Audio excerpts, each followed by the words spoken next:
رکاوٹیں آتی ہیں سفلتا کی راہوں میں، یہ کون نہیں جانتا۔ رکاوٹیں آتی ہیں سفلتا کی راہوں میں، یہ کون نہیں جانتا، پھر بھی منزل پا ہی لیتے ہیں جو ہار نہیں مانتا، جو ہار نہیں مانتا۔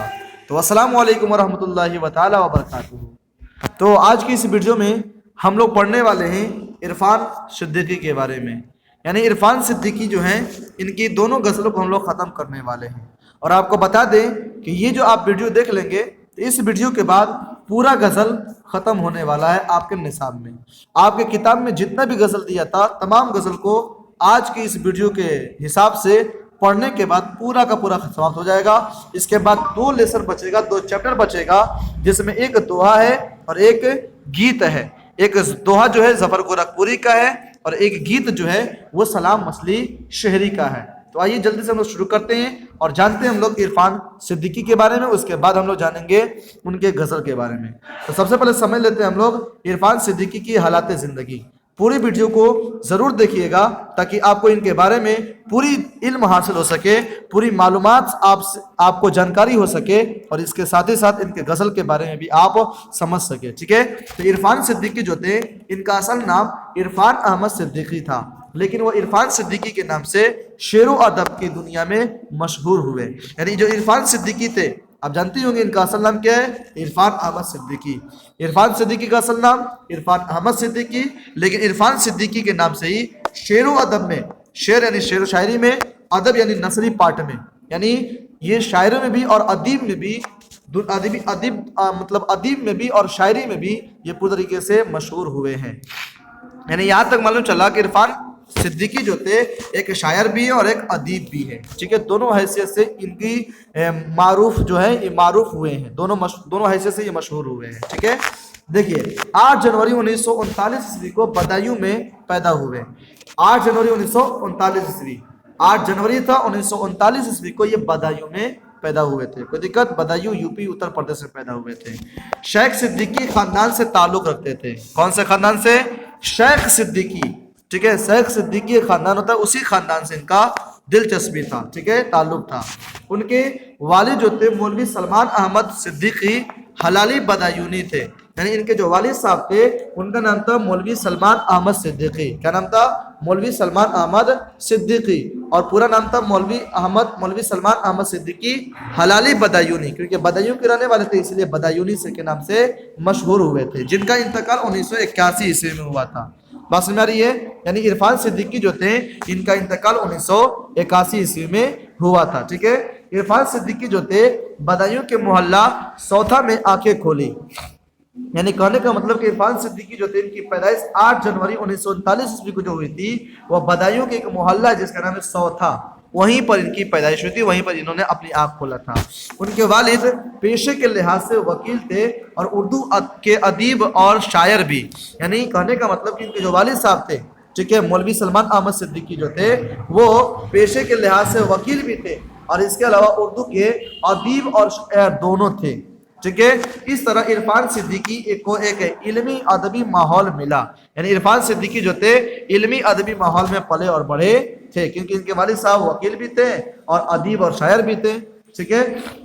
ان کے یہاں 3 نسلوں سے شعر و ادب کی آبیاری ہو رہی ہے، یعنی 3 نسلوں سے شعر و ادب کی پورے طریقے سے شروعات ہو رہی ہے، شعر و ادب کا سلسلہ چل رہا ہے 3 نسل سے۔ کیسے کیسے؟ تو ان کے والد صاحب بھی شاعری ہیں۔ اب دیکھیے ان کے دادا جو تھے مولوی اکرام احمد صاحب صدیقی اپنے وقت کے سر سید سمجھے جاتے تھے اور وہ شاعر بھی تھے۔ اسمع رہی ہے، پہلا نسل ان کا ہوا، یعنی ان کا دادا کا ہوا، اس کے بعد دوسرا نسل ان کا ہوا والد صاحب کا۔ تو دادا کا نام ہے مولوی اکرام احمد صاحب صدیقی، کیا نام ہے؟ مولوی اکرام احمد صاحب صدیقی، جو کہ سر سید سمجھاتے تھے اپنے وقت کے، اس وقت کے سر سید سمجھاتے تھے۔ کون؟ تو مولوی اکرام احمد صدیقی۔ یاد رکھیے گا ایگزام میں یہ پوچھا گیا کوشچن ہے کہ اپنے وقت کے سر سید سمجھے جاتے تھے کون؟ تو وہ تھے مولوی اکرام احمد صدیقی۔ ایسے گھما کے سوال پوچھا ہے کہ سر سید سمجھے جاتے تھے کون؟ جو عرفان صدیقی کے کون لگتے تھے؟ تو وہ دادا لگتے تھے، یہ بھی یاد رکھے گا، دادا لگتے تھے عرفان صدیقی کے، جن کا نام تھا مولوی اکرام احمد سعد صدیقی، ٹھیک ہے، جو کہ شاعر بھی تھے۔ آگے دیکھتے ہیں، عرفان صدیقی کے بھائی نیاز صدیقی بھی شاعر تھے، لیکن عرفان صدیقی جیسی شہرت و مقبولیت نہیں حاصل